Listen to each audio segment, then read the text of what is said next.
1v1s are a big part of goalkeeping. The striker's in on goal and it's only you left to defend the team's clean sheet. What are you going to do? Today I'm going to talk through the best techniques to use and when to use them. So let's jump straight in with technique number 1. First up, the smother technique. Now this is the classic goalkeeping 1v1 moment.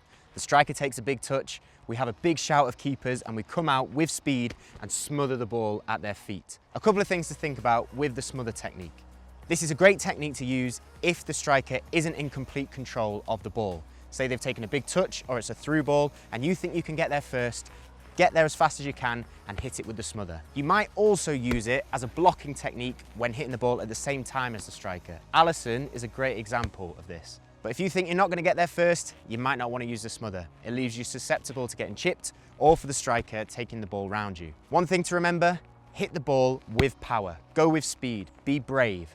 The harder you hit it, the less likely you're going to get hurt if it becomes a contact. So the ball's in play, I'm scanning, I'm waiting, I'm in a set position, I'm ready for when there's a through ball or when the striker takes a big touch and then I'm looking, keepers! And I'm hitting it as fast as I can. Big shout, scare the striker, come and attack the ball with both hands. Keepers! Keepers! Keepers! So you want to hit the ball as fast as you can, both hands behind it, attack it with pace and claim that smother.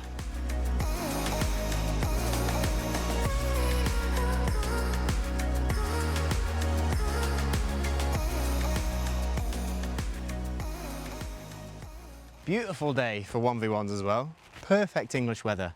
Moving on to the next technique, which is the K-save or the block save. Now this technique is most effectively used when the attacker is coming towards the goal on an angle or in a slightly wider position, not down the middle of the goal. And what we want to do is we want to close the gap between us and the striker and get into a very tight and compact shape. This is why it's called the K-save. I drop one knee, I have my hands out either side, I keep my chest forward and over the ball and I try to block out as much of the goal as I possibly can. Now this technique is best used in the wide position because if the striker has the ball, I'm closing down the distance between me and them and then I'm getting into my K-save position. I drop the knee to block any shots going between my legs. I have my hands either side of me to block the shots to the side and I use my chest and my head to block anything that's going towards the upper part of the goal. I don't want to turn my chest because as I do that, I make the shape a lot smaller. So I keep my chest square on, I keep my eyes on the ball, and I use this to block as much of the visible goal as possible. Now, one thing to think about is which knee do you drop depending on the situation. If the striker, or Johnny in this instance, was right-footed and the ball was under control with his right foot about to shoot, I would want to drop my right knee. This means it's less likely for him to be able to bend that ball round than if I did it this way with a right foot strike, which is easier to finish into that far corner. If he was on his left foot, I may then drop my left knee to block that near post shot. All of this happens very quickly, so it's best to practice both ways so that you can use whichever you need in the situation. So I've got the attacker here coming in on the angle, I'm defending my front post, and as he begins to come, I'm going to close the space, get into my K-save position and make the block, just like this.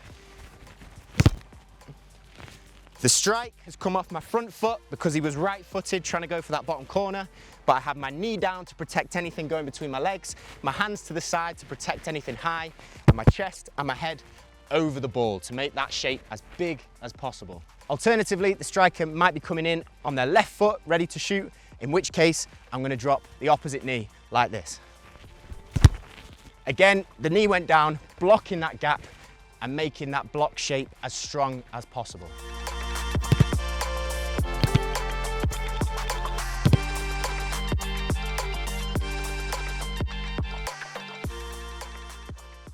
Our next technique is one of our goalkeeper favourites, the spread save. As seen perfected by people such as Joe Hart or Marc-Andre ter Stegen, the spread save is extremely effective in central areas. What we do with the spread save is we try to make ourselves as big as we possibly can, with our legs and our arms covering as much of the goal as we possibly can as the ball is being hit. It does leave us vulnerable to the shot between the legs. So what we want to do is we want to attack it as fast as we possibly can and try and smother the ball with our spread, keeping our chest and our head over the top of the ball, not turning sideways to make our shape smaller, but attacking it with that forward momentum. Key things to remember with the spread save, flexibility is extremely important. So if you're not doing your stretching, here's a little video to help. But flexible keepers are able to cover more of the goal than ones who cannot get into a more extreme spread shape. The last thing to remember is timing. If you get there a little bit too late, your shape isn't going to be big enough and you're not going to be covering as much of the goal as you can be. Also, if you commit too early, the striker might take it round you and tap it into the empty goal. So try to hit the ball at the exact same time as the strike is being taken and cover as much of the goal as you possibly can. So I'm waiting for the ball to get to the striker, but I know that I'm not going to get there before he does. So what I want to do is I want to close the distance as much as possible, and as he's about to take the strike, make myself as big as I can with my spread technique.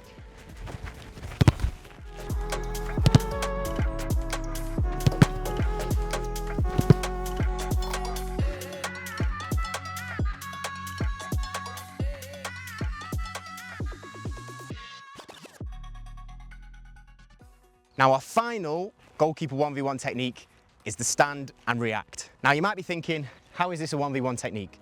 But there are plenty of situations in a game when you can't use a smother, a spread, or a K-save. Normally, this is when the ball isn't within close proximity and you can't get there to close the distance to use one of those three techniques.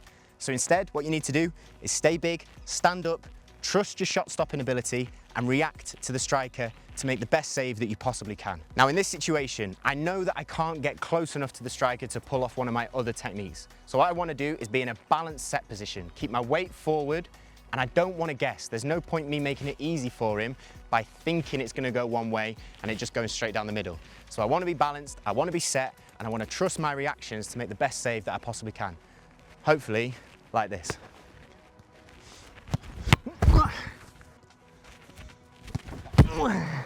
The left foot.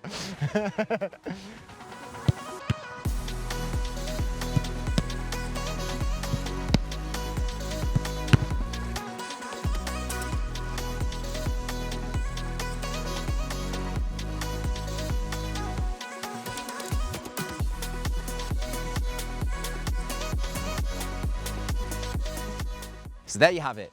The four main 1v1 techniques that you can use to dominate 1v1s. The smother, the K-save, the spread save, and the wait and react. I hope this video's helped and that in your next game you can use these techniques to show those strikers who's boss. Thank you for watching. We will see you in the next one. Take care, keep chasing improvement, and we'll speak to you in a bit.